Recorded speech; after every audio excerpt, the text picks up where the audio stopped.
सस्ते भाई जो भी कहीं आप जानते हैं आज थोड़े ऊपर में ना चले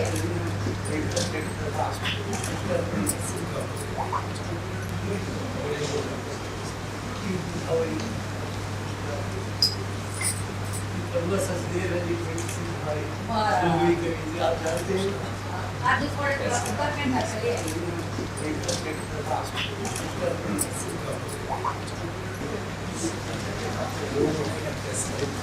साहित्य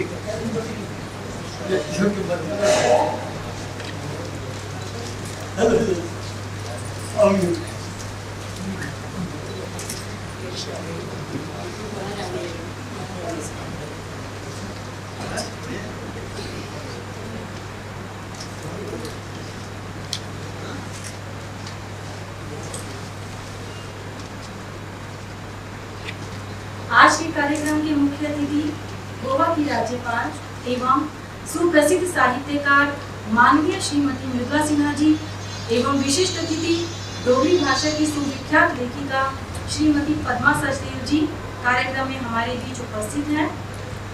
संस्कृति पुरुष एवं राज्यसभा सांसद डॉक्टर कर्ण सिंह के उपन्यास शिवगिरी का लोकार्पण अब से कुछ ही देर बाद गोवा की राज्यपाल एवं सुप्रसिद्ध साहित्यकार माननीय श्रीमती मृदुला सिन्हा जी के द्वारा किया जाएगा। हमारा डॉक्टर पीयूष कुमार जी से अनुरोध कि सर अतिथियों को पुस्तक संच प्रदान कर अभिनंदन करें। मित्रों, हम सभी जानते हैं कि अभिनंदन अक्सर पुष्प के माध्यम से किया जाता है। पुष्प ईश्वर के चरणों में अर्पित किए जाते हैं और उसके जीते जागते ऐसे देवता हैं जिनके माध्यम से आप तुरंत ही उनको पढ़कर फल प्राप्त कर सकते हैं। इसीलिए ये एक नई शुरुआत पुस्तक संच के माध्यम से अतिथियों का अभिनंदन करने की।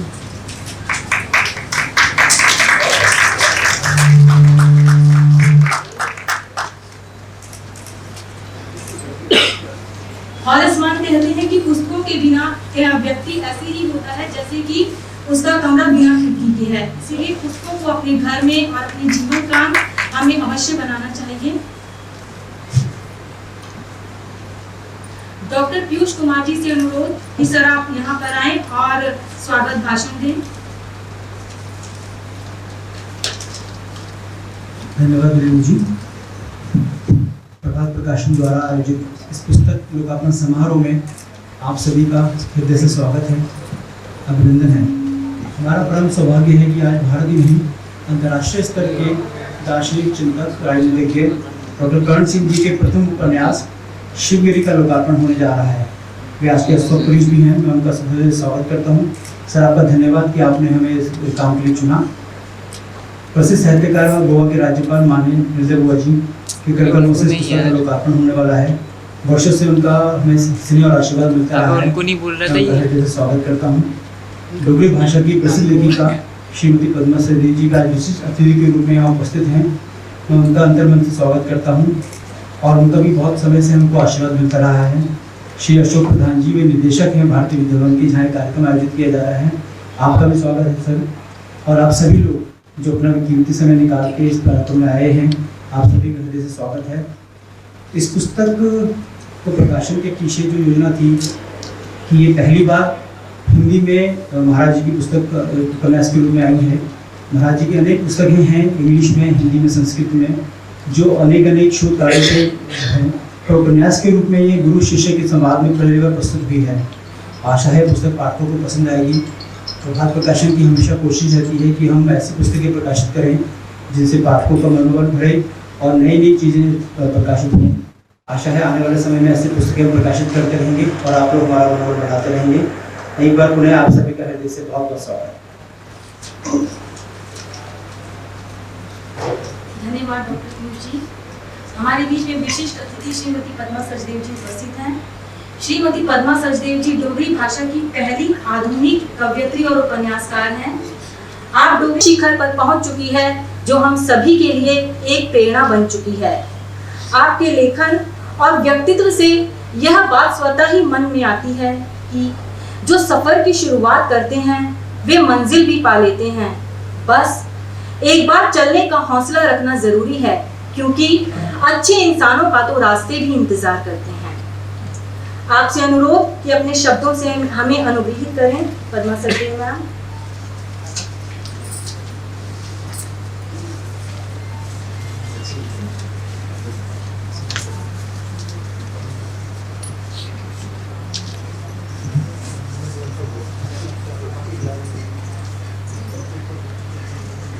गोवा की राज्यपाल व लेखिका बहुत प्रिय श्रीमती मृदुला सिन्हा जी, जम्मू कश्मीर के महाराजा डॉक्टर करण सिंह जी, जो महाराजा कम और पंडित व विद्वान ज्यादा हैं, दोनों को मैं प्रणाम करती हूँ।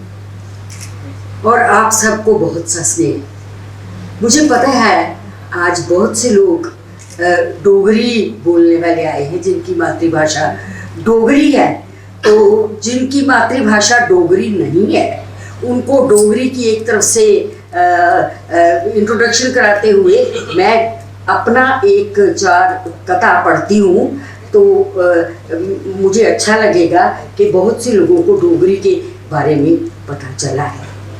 दिन निकलिया जा समाधि जोगिया ने खोली है, सन किरदी आई जा लंगी गई कोई डोली है, कोल कोई कुकी है जा कर न्याणा सिया, जा बोलदा लंगी गया कोई डोगरे दी बोली है। तो ये डोगरी में है, इसका अर्थ है दिन निकला या योगी ने समाधि खोली है, शाम घिरती आई या कोई डोली गली में से निकल गई। शाम भी उदास होती है और डोली भी। डोलियां तब उदास हुआ करती है जब हम छोटे थे। कोई कोयल कूकी है या कोई बच्चा हंसा, या गली में से कोई डोगरी बोलता हुआ चला। दोस्तों, मैं शिवगिरी पुस्तक पढ़कर चमत्कृत हूँ। डॉक्टर साहब ने 20-25 पुस्तकें लिखी हैं जिनमें विद्वता, भक्ति, चिंतन आदि का बड़ा उल्लेख है, पर मोहब्बत नाम की कोई चीज कहीं नहीं। ये कभी हो सकता है कि 25 किताबें आपने लिखी हैं और मोहब्बत का कहीं कोई जिक्र नहीं है। मैं और महारानी साहिबा, मुझे आज उनकी बड़ी याद आ रही है। उनकी पोती यहाँ बैठी है जो छोटी महारानी लगती है, बिल्कुल उनकी जैसी शक्ल है, और मैं उसको देखे जा रही हूँ और मुझे बड़ी प्रसन्नता हो रही है कि महारानी साहब कहीं ना कहीं किसी रूप में हमारे पास ही हैं, कहीं गई नहीं है। तो मैं और महारानी साहब अक्सर डॉक्टर साहब की बात करते थे और बहुत हंसा करते थे कि ये दुनिया भी कम है और शिव जी के करीब ज़्यादा है, उनसे बड़ी मोहब्बत है इनको। इनमें चिंतन है, विद्वता है, भक्ति है, जैसा मैंने कहा, पर मोहब्बत नाम की कोई चीज़ नहीं है। उनसे हम लोग वैसी कल्पना भी नहीं करते, पर ये उपन्यास पढ़कर मेरी सारी पुरानी मान्यताएं खत्म हो गई हैं। इसमें आम जीवन की बात तो है ही, मोहब्बत का भी काफ़ी जिक्र है। अकबर इलाहाबादी ने कहा है कि इश्क को दिल में दे जगह अकबर, इल्म से शायरी नहीं आती। पर हमारे डॉक्टर साहब ने इसे झूठा साबित कर दिया। इश्क का कोई नामो निशान नहीं, पर शायरी बाकायदा की। मैंने पिछले 55 या 60 बरसों से रेडियो पर उनके भजन व गीत सुने हैं। आज भी डोगरा औरतें पूजा के समय डॉक्टर साहब के लिखे भजन गाती हैं। बौड़ ज्वाला माई बिच पहाड़ा दे, या शिव शंभू आज मिगी दर्शन दे जाया। सबसे पहले मुझे ये बताना चाहिए कि मैं, डॉक्टर साहब और मैं दोनों डोगरा हैं, और मैंने इन्हें सबसे पहले श्रीनगर के एक बाग में देखा था जहाँ इनको घोड़े पर चढ़ना सिखाया था, और मेरे पिताजी ने मुझे बताया था कि ये हमारे युवराज साहब है, यानी टिक्का साहब। इनको तब सब जम्मू में लोग टिक्का साहब कहा करते थे। मैंने हैरान होकर देखा, टिक्का साहब अपने घोड़े को दौड़ा रहे थे, 2 सहायक उनके साथ साथ दौड़ रहे थे। जब इनकी शादी हुई तो जम्मू में घर घर औरतें कहती, नेपाल के लोग तो हैरान रह गए होंगे, युवराज साहब ने शादी के श्लोक पंडित जी के साथ साथ पढ़े ताकि शादी अच्छी खासी पक्की हो जाए। और बड़ी पक्की रही शादी, है ना। तो लोग, हमारे जम्मू में लोग इनको बहुत बहुत प्यार करते हैं। हम डोगरों का सिर गर्व से ऊंचा हो जाता है। जम्मू के पंचतीर्थी मोहल्ले में इनके बुजुर्गों की समाधियां हैं। वहाँ ये युवरानी साहबा जो 13 वर्ष की थी और ये कुल 17 वर्ष के थे, तो उनको लेकर ये समाधियों पे मत्था टेकने ले जा रहे थे। तो जब गाड़ी वहाँ से गुजरनी थी तो दोनों तरफ औरतें खड़ी थी, फूल लेकर, जो इन पर बरसाए भी गए और मैं चूंकि छोटी थी तो मैंने सोचा देखना मुश्किल हो जाएगा, तो मैं जंगले पर चढ़ गई, जंगले के ऊपर चढ़ गई और जंगले के ऊपर से ऐसा हुआ कि गाड़ी निकल गई। मैं सिर्फ उसका ऊपरी हिस्सा देख सकी, ना महारानी साहब को देख पाई ना डॉक्टर साहब को। मुझे बड़ा कष्ट हुआ कि ऐसा कितना कैसे हो गया। और लोग औरतें बात करें कैसे युवरानी साहबा ने पल्ला लिया हुआ था, कितनी सुंदर है, नाक कितनी छोटी है, आंखें कितनी बड़ी बड़ी हैं, सबके साथ नमस्कार कर करके झुक झुक के। और 13 वर्ष की लड़की अपना घर बार छोड़कर, भाई बहनों वाला घर और इतने लोग, और यहाँ पर जब आई तो डॉक्टर साहब अकेले बच्चे थे, ना कोई बहन ना कोई भाई, मतलब बड़े बुजुर्ग तो घेरे ही रहते थे। पर महारानी साहबा हमेशा ये सोचती कि मैं, पर लड़कियों में ये गुण सिर्फ लड़कियों में है कि एक घर छोड़कर जब वो दूसरे घर में जाती हैं तो उसे पूरी तरह अपना लेती हैं। जब वो अपनी सास को माँ कहती हैं तब उसको माँ समझती भी हैं, और पुरुषों में ये गुण नहीं बिल्कुल भी।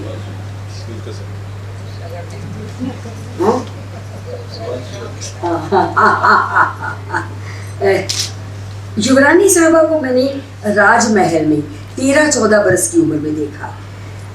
जब बैसाखी पर डॉक्टर साहब डोगरी का कवि सम्मेलन किया करते थे। युवरानी साहबा खूब पढ़ी लिखी और संवेदनशील बहुत थी। शादी के बाद उन्होंने अपनी पढ़ाई जारी रखी और डॉक्टर साहब ने पूरा इंतज़ाम किया कि महारानी साहबा, हालांकि ये भी बहुत छोटे से दूल्हा थे और वो एकदम बालिका वधू, पर थोड़ा बहुत बातचीत तो करते ही होंगे ना। तो महारानी साहबा की हर बात का वो ये कि ये नेपाल से आई हैं और अपने इतने बड़े मतलब है भरे पूरे घर से आई हैं, और यहाँ सिर्फ हमारी राजमाता थी, महाराजा हरि सिंह थे, तो अकेलापन तो उनको लगता ही होगा। उन्होंने मुझे बताया था, महारानी साहबा ने, कि जब तक मुझे डोगरी पूरी तरह बोलनी नहीं आई तब मैं सिर्फ मुस्कुराया करती थी, तो लोग बड़े खुश हो जाते, कितना सुंदर मुस्कुराती हैं हमारी महारानी जी। और पूरी डोगरी सीखने के बाद मैं सच आपको बता रही हूँ, डोगरी में पैदा हुई, डोगरी में पली बड़ी हुई, सब कुछ मुझे डोगरी से मिला। लेकिन जितनी सुंदर डोगरी हमारी महारानी साहबा बोलती थी, उतनी सुंदर डोगरी मैंने किसी को बोलते हुए नहीं सुनी। आज उनकी कमी बड़ी खल रही है।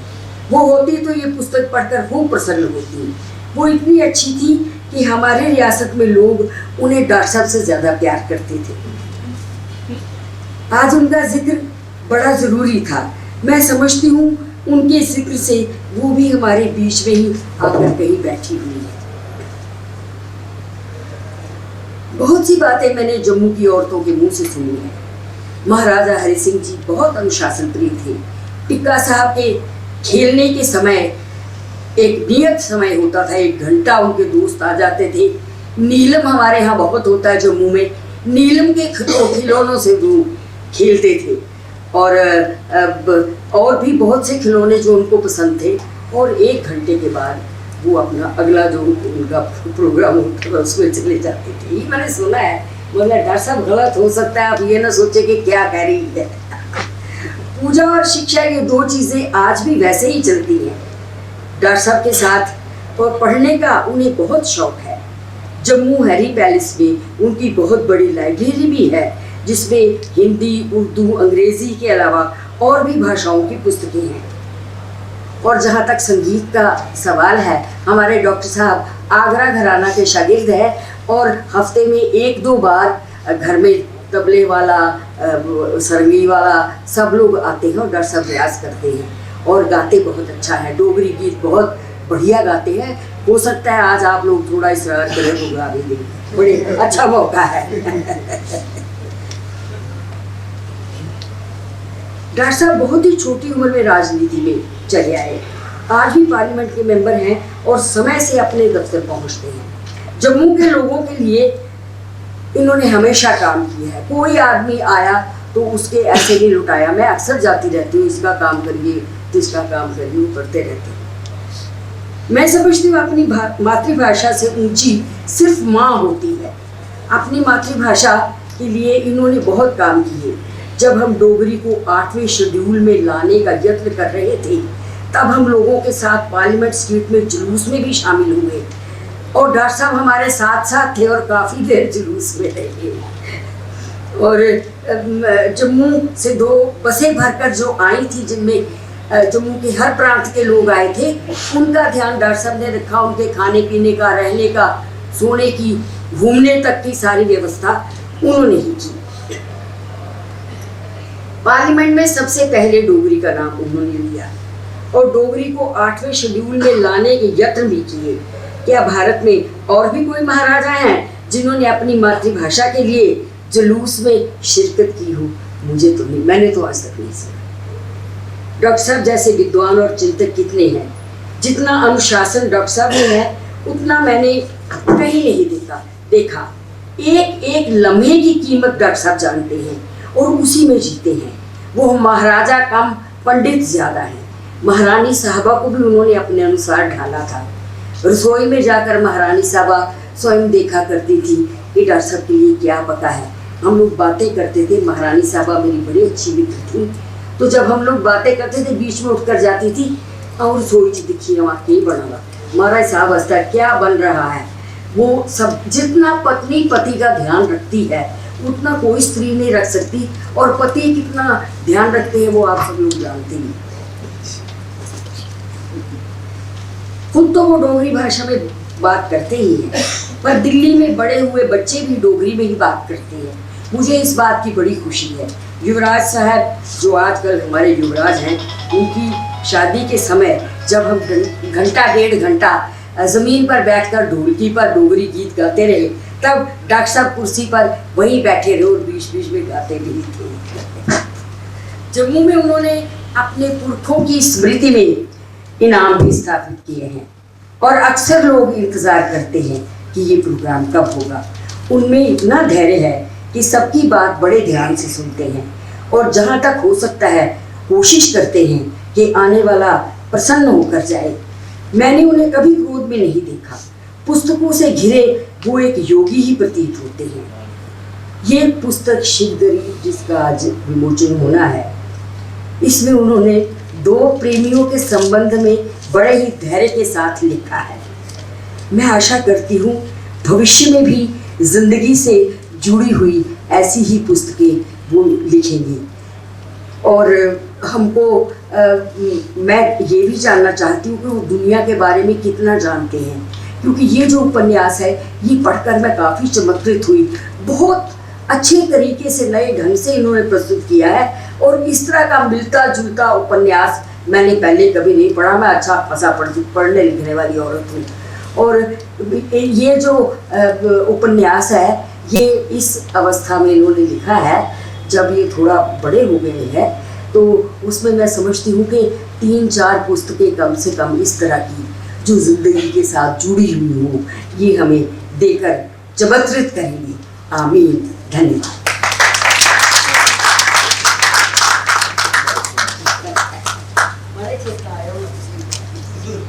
धन्यवाद मैम। और अब वह क्षण जिसकी हम सभी को बेसब्री से प्रतीक्षा है, मैं माननीय श्रीमती मृदुला सिन्हा जी से अनुरोध करती हूँ कि वे लेखक एवं राज्यसभा सांसद के उपन्यास शिवगिरी का उपन्यास में लेखक ने आध्यात्मिक और यथार्थ का बहुत ही सुंदर ताना बाना रचा है कि दुखों और संघर्षों से लड़कर किस तरह से व्यक्ति अपने लक्ष्य तक पहुंचता है, यह लेखक ने हमें इस उपन्यास में बताया है। साथ ही उन्होंने इस उपदेश के माध्यम से यह भी संदेश दिया है कि कोई भी लक्ष्य मनुष्य के साहस से बड़ा नहीं, हारा वही जो लड़ा नहीं।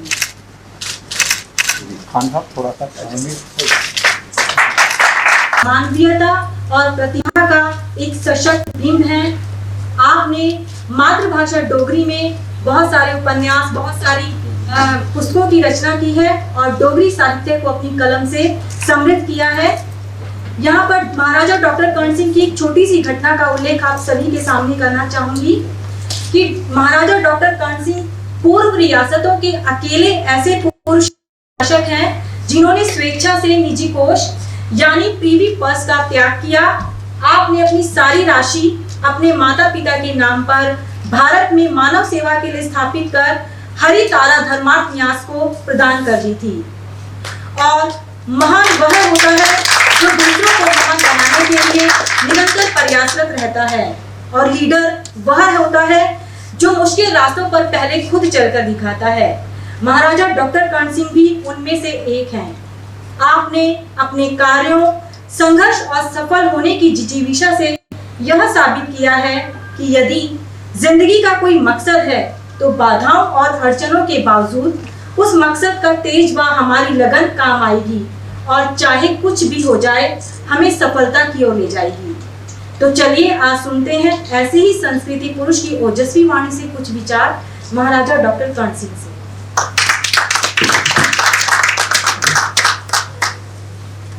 आदरणीय मृदुला जी, पद्मा जी, प्रभात प्रकाशन के प्रतिनिधि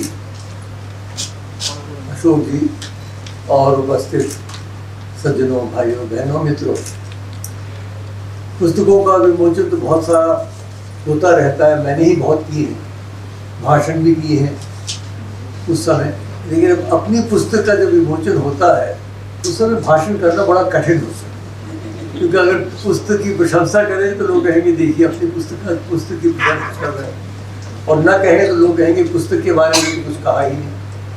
तो मैं सिर्फ दो बातें कहना चाहता हूँ। एक तो ये कि ये पुस्तक मैंने कोई 40 वर्ष 45 वर्ष पहले लिखी। ये अब की पुस्तक नहीं है, ये 45 वर्ष पहले लिखी थी और अंग्रेजी में लिखी थी, और अंग्रेजी में उसका नाम द माउंटेन ऑफ शिवा। और उस समय परिस्थितियाँ जो थी बिल्कुल विभिन्न थी।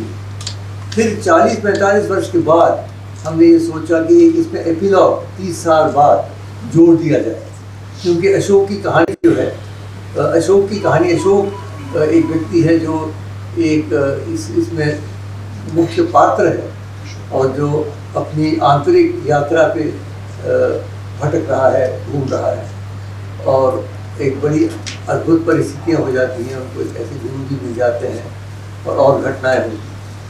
तो वो संपूर्ण नहीं हुई थी, तो इसलिए मैंने एपिलॉग लिखा। और एपिलॉग के बाद फिर से ये पैलमसेट हमारे बैठे हुए यहाँ भास्कर रॉय, पैलमसेट प्रकाशन ने उसको फिर से उसका संस्करण निकाला। उसके पश्चात कुछ लोगों ने मुझे कहा कि भाई ये कहानी बड़ी अच्छी है, इसको हिंदी में आप लिखवाइए, हिंदी में इसका अनुवाद करें। तो हिंदी के अनुवादक पता नहीं आज हैं कि नहीं, यहाँ आए नहीं मुझे लगता है, और ना वो जैन वो भी नहीं आया है। कहाँ है? हाँ आप हैं, आप ही ने तो सारा किया, मेरे पास बैठे। कौन थे जिन्होंने इसका अनुवाद किया? ओहो, क्या नाम था? जगन्नाथ। बहुत अच्छा किया उन्होंने, तो उनको बुलाया, फिर हमने किया, और इन्होंने प्रभात प्रकाशन ने इसको आज निकाला। इसके बारे में आपको बताऊं कि इसकी एक टेलीविज़न सीरियल भी बनी थी 7 एपिसोड्स के ऊपर। एक जो हमारे वो होते थे कोहली, सुरेश कोहली जो बुजुर्ग हैं, उन्होंने इसकी 7 तलाश रखा उसका नाम, और 7 सीरियल भी बनाए थे उन्होंने उस समय बहुत पहले। मैं तो समझता हूँ कि अब कश्मीर के हालात के बारे में तो कुछ कहूँगा, लेकिन अभी कोई बॉलीवुड वाला इसको लेके और अच्छा सा बनाया, कश्मीर में हालात जब ठीक हो जाएंगे भगवान चाहे तो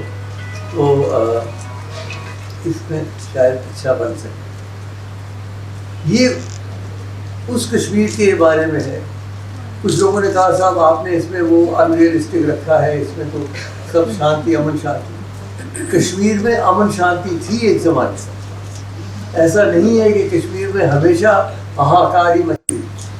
ये तो दुर्भाग्य है कि पिछले 25-30 वर्ष से इस प्रकार की भयंकर घटनाएं हुई, और कितना दुख हमें हो रहा है कश्मीर के बारे में। आप उसकी कल्पना कर सकते कि जो इतना सुंदर अद्भुत एक स्थान, भूस्वर्ग कहा जाता था, गर फिरदौस पर रुए ज़मीन अस्त हमीन अस्तो हमीन अस्तो हमीन, अगर यही आसमान इस दुनिया के ऊपर बहिश्त है, ये है। और इतना कब से, हज़ारों वर्ष से प्राचीन संस्कृति है कश्मीर की, बौद्ध संस्कृति है, हमारी वैदिक संस्कृति है, हमारी सनातन धर्म की संस्कृति है, और उसके पश्चात सूफियों की एक संस्कृति है। वहाँ भी कश्मीरी एक स्थान था जहाँ ऊपर नमाज पढ़ी जा रही थी और उस भवन में एक काली आरती हो। ये भी एक समय कश्मीर। और मैं तो राजनीति में नहीं जाना चाहता हूँ, लेकिन इतना कहना चाहता हूँ कि अगर हम सब मिल के काम करें तो आज भी इस भयंकर परिस्थिति से निकला जा सकता। कुछ लोग बहुत निराश हो गए कि भाई कश्मीर तो चला गया, कश्मीर अब कभी हमारे पास नहीं आए। नहीं, पृथ्वी तो रहेगी हमारे पास, लेकिन कश्मीर के लोगों के दिल भी तो हमारे साथ होने चाहिए। अगर हम कहते हैं कि कश्मीर है, जम्मू कश्मीर हमारा है, तो ये तो नहीं होगा कि कश्मीर हमारा हो, कश्मीरी जो है वो सारे विरुद्ध हो जाए। प्रजातांत्रिक देश है, या सबको साथ लेके चलना पड़ेगा। शहर हावतु रहना गुरुतु वीर्यम करवा यस्वी नाम, इसलिए हमें निराशा है, दुख बहुत है। और जब पहले वो मुझे याद है महारानी की बात कर रहे हैं, वो तो रात को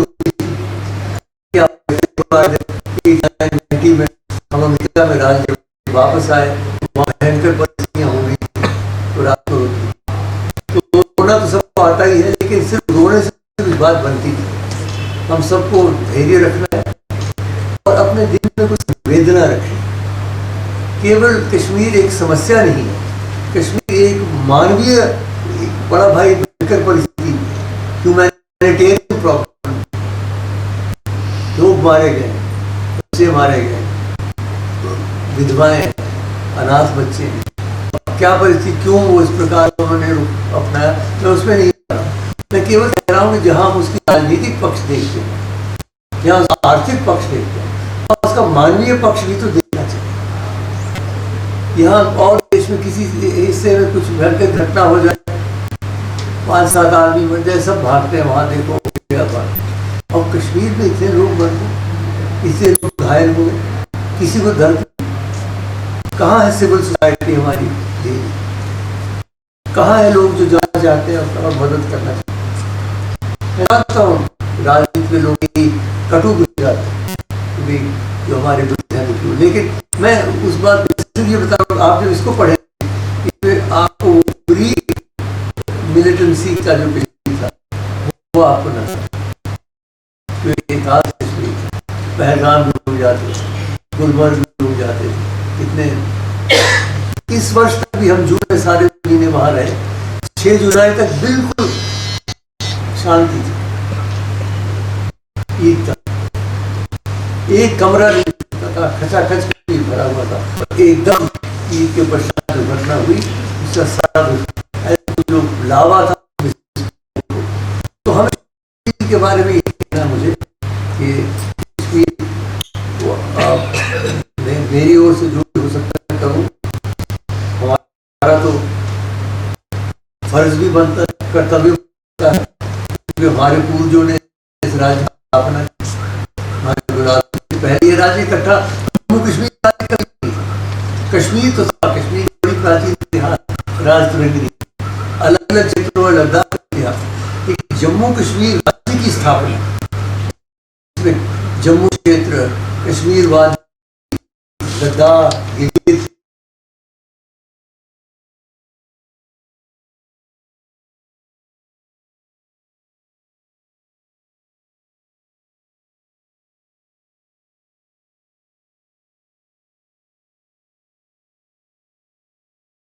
सब मिला के कहीं फतेह किए, जन जोरावर सिंह जैसे वीर योद्धाओं ने किस प्रकार से ये रियासत बनाई, और भारतवर्ष की उत्तरी सीमा जो है उसको केवल सुरक्षित नहीं रखा, उसको बढ़ाया। बड़े बड़े वीर हैं हमारे देश में, महाराणा प्रताप है, शिव छत्रपति, सब बड़े, लेकिन वो सब भारतवर्ष के अंदर ही है। मैं दास भारतवर्ष की सरहद बढ़ाई। ड्राइवर के साथ मैं गई थी, वहाँ कश्मीर जा चुके हैं हम लोग 2 बार, तो वहाँ ले जाता है और वहाँ जाके उसको फिर कुछ ऐसा लगा कि कुछ हो रहा है मेरे मस्तिष्क में।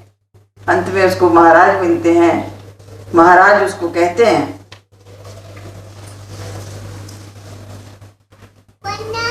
तुम किसकी खोज कर रहे हो?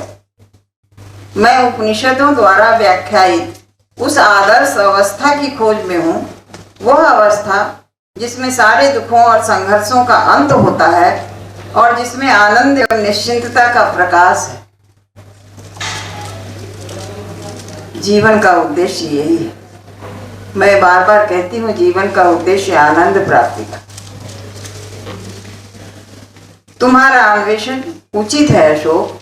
वो महाराज जो विदेशी थे और वहाँ जाकर वो महाराज बने थे, उसके पंडित थे वहाँ के मंदिर में। वो कहते हैं तुम्हारा अन्वेषण उचित है अशोक, तुम वही खोज रहे हो जो तुम्हारा जन्मसिद्ध अधिकार है।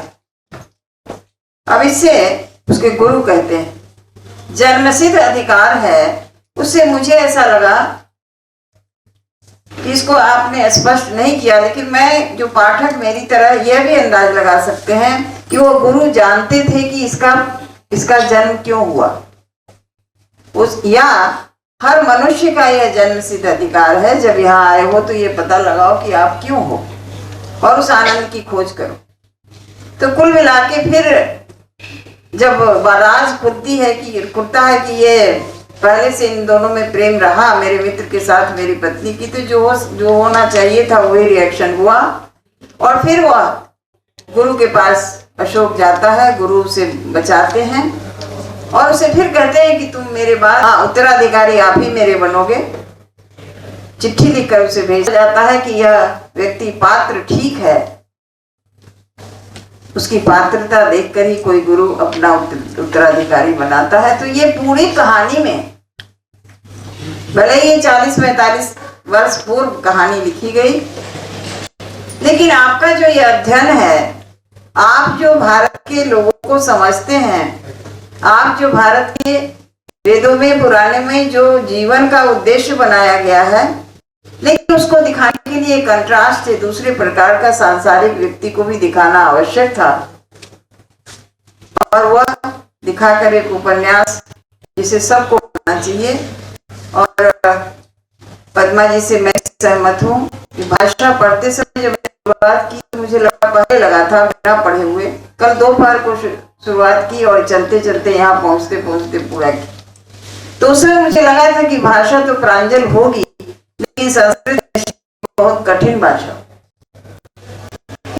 पढ़ने लगी, आपने कहा कि वो अनुवादक की भाषा है। अनुवादक की भाषा नहीं होती है, वो बहुत कुछ आपके शब्द जो है वो उसमें भाव जो है आ जाते हैं, इसलिए वो शब्द चुनता है। तो मैं तो पहले ही कह दी कि मैं आपकी लेखनी को आशीर्वाद देती हूँ। और जैसा पद्मा जी ने आशा व्यक्त की है कि और आप उपन्यास और लिखेंगे, इस गोष्ठी के कारण और हमारे बोलने के कारण आपको प्रेरणा नहीं मिलेगी। आपको स्वयं ऐसा लगेगा कि अभी अनुभव में जो बहुत कुछ आया है, जो इंग्लिश में है, जो संस्कृत में है, जो ज्ञान है, उसको आम पाठक के लिए हम बांटे, उस तरह से लिखें। तो आप स्वयं लिखिएगा। हम आपके लिए, हम सब जो यहाँ उपस्थित हैं, ये शुभकामना व्यक्त करना चाहते हैं कि लेखक जब लिखता है तो अपने लिए नहीं लिखता है। प्रारंभ में तो वह तुलसीदास ने भले ही कह दिया स्वांता सुखाए रघुनाथ गाथा, लेकिन सच बात है कि वह पाठक को भी ध्यान में रखकर लिखता है। इसकी प्रतिक्रिया क्या होगी, इसको कौन लेंगे। मुझे तो कभी कभी ऐसा लगता है कि हमारे मित्रों में से कौन सा मित्र मेरे किस प्रसंग पर क्या प्रतिक्रिया करेंगे, ये भी कभी कभी ध्यान में आ जाता है। तो मैं आपको अपने बारे में बता दूं कि सीता पुनी बोली, ये सीता की आत्मकथा है तो जो मैंने लिखी, और उसके बाद सावित्री की आत्मकथा लिखी, मंदोदरी की आत्मकथा लिखी, और आजकल मैं डूबी हुई हूँ, मैंने अहिल्या की आत्मकथा लिखी। सीता की आत्मकथा लिखने के पूर्व मैं जनकपुर गई, राम जी की बारात 100 गाड़ियों से लेके गई। एक राइटिंग बोर्ड पर सफेद कुछ सादे कागज रख के, लाल कलम रख के सीता जी के, जानकी जी के स्थान पे रख दिया मैंने, क्योंकि मुझे बहुत डर लग रहा था कि मैं उपन्यास लिखूंगी, एक भी शब्द यदि इधर उधर हुआ सीता के बारे में गलत होगा तो ये भारत का समाज मुझे नहीं छोड़ेगा, क्योंकि सीता तो मरी है ही नहीं, सीता तो जिंदा है। सीता तो जमीन में यदि चली गई तो इतने वर्षों से वो हर वर्ष हजारों टन धान के रूप में उत्पन्न होती है, जहां वो गई वो धान, और इसलिए हमारे मन में वो जीवित है, हर कहानी जीवित है। अभी जब अहिल्या लिख रही थी, लिखना प्रारंभ किया अहिल्या की आत्मकथा, तो मैं अहिल्या स्थान गई। ये सब मिथिलांचल में, वो अहिल्या स्थान भी देख के आई, बहुत शांति मिली, और उसके बाद से कलम भी मेरी चलने लगी लिखने में। वहां भी थोड़ी झिझक थी, क्या लिखूं, कैसे लिखूं। साहित्यकार के अंदर बहुत लिखते समय भी पीड़ा होती है, शब्दों के चयन करते समय बहुत मुश्किलें आती हैं, लेकिन जब पुस्तक छप के आ जाती है, जैसे अभी शिवगिरी आई है, वो पाठक के मन में, जब पाठक पढ़ेंगे तो उसको उसके सामने आपकी तस्वीर रहेगी, रमेश और अशोक की तस्वीर नहीं रहेगी। पाठक ये भी ढूंढेंगे ऐसे दो पात्र उन्होंने क्यों बनाया, उनकी क्या साइकोलॉजी है। लेकिन इस तरह के उपन्यास आते हैं, और मैं प्रभात प्रकाशन को क्या बधाई दूं, धन्यवाद दूं। मैंने पहले ही कह दिया कि वो मेरा मायका है प्रभात प्रकाशन। अच्छी अच्छी पुस्तकों को छापना, प्रकाशन के क्षेत्र में जो कुछ भी बुराइयां आ रही हैं उससे बिल्कुल निर्मल रहना, ये साधारण बात नहीं है। मैं बहुत अच्छी तरह, मैं शायद 22वीं पुस्तकें मेरी आपके यहाँ से। आप सबको बहुत बहुत बधाई देती हूँ कि आप लोगों को भी ये अवसर मिला कि आप महाराज के पुस्तक लोकार्पण में यहाँ उपस्थित रहे और मेरी तूतली भाषा को भी सुन सके, समझ सके। मैं बहुत बहुत धन्यवाद देती हूँ। प्रभात प्रकाश।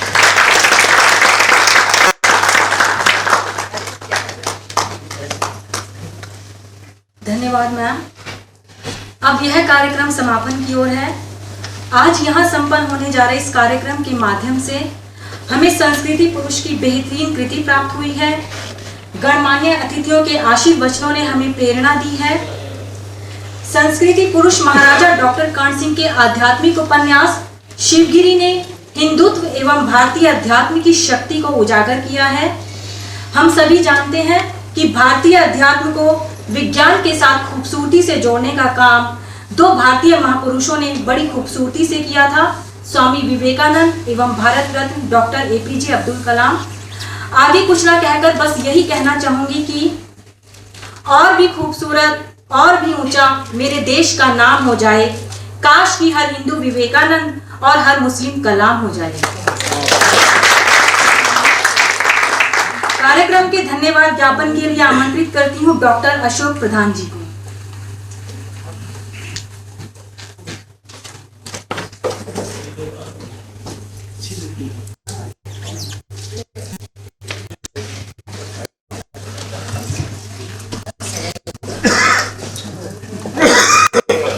माननीय श्रीमती रुद्रा जी, गोवा की ख्यात साहित्यकार, श्रद्धेय डॉक्टर कर्ण सिंह जी, आदरणीय श्रीमती पद्मा सचदेवा जी और प्रभात कुमार जी, प्रभात प्रकाशन के पीयूष जी, और आज हमारे बीच उपस्थित काशी नरेश जी और सभी लोग, जिनमें विशिष्ट तौर से मैं कहना चाहूँगा डॉक्टर कर्ण सिंह जी के सुपुत्र और सुपुत्री जी, आप सबका आज मुंशी सभागार में उपस्थित होने के लिए, सम्मिलित होने के लिए मैं भारतीय विद्या भवन की ओर से और अपनी ओर से बहुत बहुत आभारी हूँ और धन्यवाद प्रदान करना चाहूँगा आप सबका। भारतीय विद्या भवन कि संस्थापना, जैसा कि आप सबको विदित ही है, डॉक्टर साहब ने भी कुछ कहा, 1938 में संस्कृत और संस्कृति के प्रसार और प्रचार के लिए हुआ था। और 79 ईयर्स तक आज लगातार भारतीय विद्या भवन इस उद्देश्य से सारे विश्व में, विशेषतः भारतवर्ष में काम कर रहा है। और आज उसी की एक शाखा जो कि दिल्ली में 1954 में स्थापित हुई थी, उसी के एक हॉल में यह एक विशेष कार्यक्रम डॉक्टर कर्ण सिंह जी का उपन्यास शिविर का लोकार्पण हो रहा है। मैं आज ये कहना चाहूँगा कि भारतीय विद्या भवन से डॉक्टर कर्ण सिंह जी का एक विशेष संबंध है। वो हमेशा ही भवन की ओर से उन्होंने बहुत ही सम्मान की दृष्टि से देखा है, मुंशी जी को बहुत सम्मान की दृष्टि से देखा है। और मैं ये भी कहने का साहस कर रहा हूँ डॉक्टर साहब कि आपने जिस प्रकार का इसने मुझे भी दिया है भारतीय विद्या भवन में होकर, मैं उसका बहुत बहुत आभार हूँ। जब भी कभी मैंने डॉक्टर साहब को यहाँ आने के लिए कहा तो वो हमेशा आए और हमेशा आशीर्वाद के शुभ वचन कहे। पुस्तक के बारे में तो बहुत कुछ कहा जा चुका है और किस प्रकार से एक जो स्पिरिचुअलिटी की ओर एक प्रकार आदमी बढ़ सकता है। और वो अशोक जो इस पुस्तक के हीरो है, विशेष जिनके ऊपर कहा गया है, उसके बारे में बहुत कुछ कहा गया, मैं उसमें विषय में नहीं कहना चाहता। पर मैं सिर्फ ये कहना चाहूँगा कि इस पुस्तक में अशोक प्रधानपुर का रहने वाला है। और क्या ये संयोग है कि मेरा नाम अशोक प्रधान है? 40-45 वर्ष पूर्व लिखी पुस्तक डॉक्टर साहब ने अभी कहा, मेरा कभी परिचय नहीं हुआ। पर यह अवश्य है कि जब से डॉक्टर साहब केंद्रीय सरकार में आए, स्वास्थ्य मंत्री की ओर से या पर्यटन मंत्री की ओर से, मैं और मेरी धर्मपत्नी जो कि यहाँ नहीं है, दोनों बहुत ही उनके प्रति श्रद्धा और बना रहा। आज तक मैंने ये बात आपको बताई नहीं डॉक्टर साहब, परंतु आज कुछ मौका ऐसा है कि उसे कहने का मुझे अवसर प्राप्त हुआ। और जैसे जैसे मैंने डॉक्टर साहब को जाना, उसके साथ साथ मेरी उनके प्रति श्रद्धा और सम्मान बढ़ता चला गया। एक वैसे तो ये एक फॉर्मेलिटी है कि मैं वोट के बाद वोट ऑफ थैंक्स कहूँ, परंतु आज मैं एक सुबह 2 मिनट और आप सबके लेना चाहूँगा। अभी भारतीय विद्या भवन के 75 वर्ष पूरे हुए, कई वर्ष पहले, 4 वर्ष पहले, तो हम लोगों ने यहाँ पर एक प्लैटिनम जुबली लेक्चर सीरीज का आयोजन किया और जिसका कि हम लोगों ने नाम रखा था भवन टुडे एंड आफ्टर। इस सीरीज का सबसे पहला लेक्चर जो है वो डॉक्टर कर्ण सिंह ने दिया था और वो संकलन एक पुस्तक के रूप में निकल चुका है, सब जगह वो मिलता है। परंतु इसमें जो एक विशिष्ट बात मैं कहना चाहूँगा वो ये है कि भारतीय विद्या भवन की जो एसेंस है उसको किस प्रकार से डॉक्टर साहब ने सिंबलाइज किया, 5 सूत्रों में किस प्रकार से बांधा, वो एक बड़ी भारी बात है। कितनी विचार शक्ति, कितनी श्रद्धा भारतीय संस्कृति के प्रति डॉक्टर साहब की है, वैसे आप सभी लोग जानते हैं, पर इन चीज़ों से बड़ी आसानी से मुखरित होते हैं। आपने कहा कि भारतीय विद्या भवन आज जो काम है, जो 75 वर्ष से काम करता चला आ रहा है मुंशी जी की प्रेरणा से, उसको केवल 5 सूत्रों में बांधा जा सकता। आपने कहा ईशावास्यमिदं सर्वम यत् किंचित् जगत्यां जगत्। Entire universe is permeated by the one single divine force. Bharatiya Vidya भवन का जो दर्शन है, फिलॉसफी है, वो इस प्रकार से। अमृत पुत्र जो है वो एक डेमोक्रेसी का भी एक द्योतक है, क्योंकि अगर सभी लोग उसी एक डिवाइन फोर्स का अंश है तो फिर वो तो डेमोक्रेसी ही है। सबको समानता मिलनी चाहिए, सबको वही मिलना चाहिए जो कि इसका उस अल्टीमेट रियलिटी का अंश होने के कारण हम उसके भाई हैं, वही सब होना चाहिए। फिर आपने कहा उदार चलता नाम तो बस लहर कुटुंब, ये भी भारतीय विद्या भवन की एक एसेंस है, काम है। क्योंकि आपका ये कहना है for those who with higher consciousness और itself that is a global society. हम लोग यूनिवर्सल इसकी करते हैं, globe has become a village, इस प्रकार की बात करते हैं, पर किस विषमता पैदा हो रही है, इस प्रकार की जो विषमताएं चल रही हैं, इस प्रकार का कंफ्लिक्ट संसार में चल रहा है, उसको उसके प्रति उसको ठीक से आया जाता है। और डॉक्टर साहब ने भी कहा इंटरफेथ मूवमेंट ही ज़्यादा कहते हैं डॉक्टर साहब चौथे सूत्र में, एकम से one only but the wise people qualify different things. That is how integration, the human thought, only one God, one ultimate reality, आपको God कहें, ईश्वर कहें, परंतु है तो वही एक, सिर्फ एक। इसका भी एक ये भी भारतीय विद्या भवन की एक पहल है, पहुंच है, और इसी प्रकार से अंत में आप कहते हैं भोजन सुखाए भोजन मिठाए। किस प्रकार के ये 5 सूत्र हैं जो कि सारी मानवता को एक साथ बांट रहे हैं, चाहे धर्म हो, चाहे संस्कृति हो, चाहे मानवीयता हो, इस सब का इन 5 सूत्रों में उन्होंने बांध कर एक भारतीय विद्या भवन को सिंबलाइज किया। मैं आपका बड़ा आभारी हूँ डॉक्टर साहब कि इस प्रकार से आपने भारतीय विद्या भवन को सम्मानित किया और इस प्रकार से भारतीय विद्या भवन का वर्णन किया। इन्हीं शब्दों के साथ मैं पुनः माननीय श्रीमती मृदुला सिन्हा जी का, श्रीमती पद्मा सहेरा जी का, अपने ही डॉक्टर करण सिंह जी का और यहाँ पर उपस्थित सभी लोगों का के प्रति अपना आभार प्रकट करता हूँ कि आज शिवगिरी के लोकार्पण में आप सब लोग यहाँ उपस्थित हुए, भारतीय विद्या भवन का आपने गौरव बढ़ाया, तो सम्मान दिया। धन्यवाद। आज की संयोजिका रेणु जी का मैं आग्रह करूंगा मिलते हुए जी एक पुस्तक भेज के स्वागत करें। मैम आइए जरा।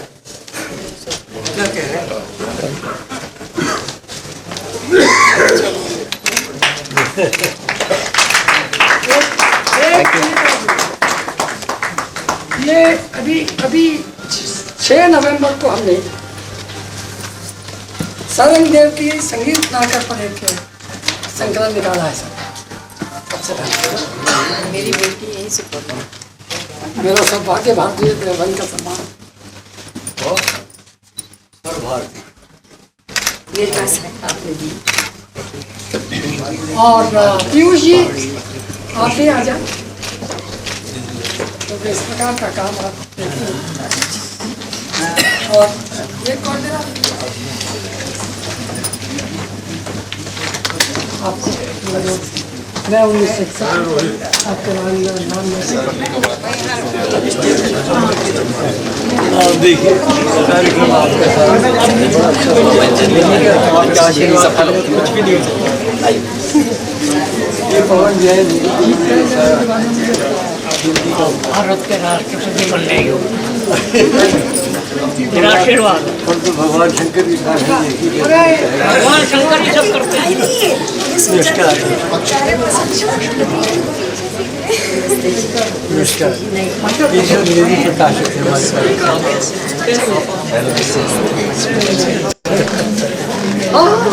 भाई भगवान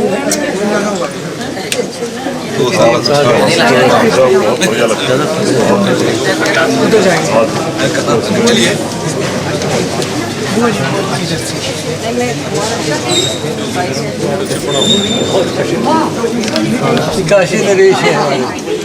वही बता रहे थे, मैं कहना चाह रही थी, भूल गई कि इनके पिताजी के साथ भी बैठने का मौका मिला। आपसे पहले दफा मिलने को मुझे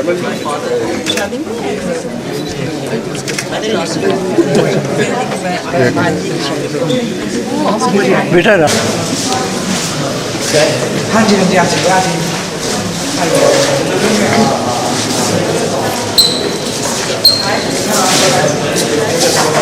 आप बिहार पे आप ही के मुजफ्फरपुर। अरे तो हम लोग